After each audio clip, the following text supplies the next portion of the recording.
Anybody know what this noise is?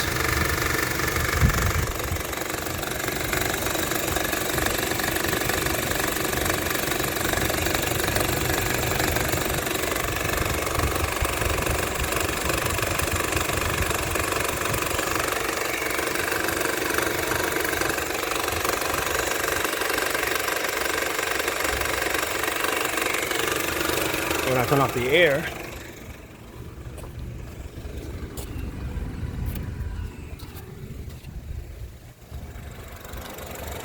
it gets better. I don't know if it's an engine mount.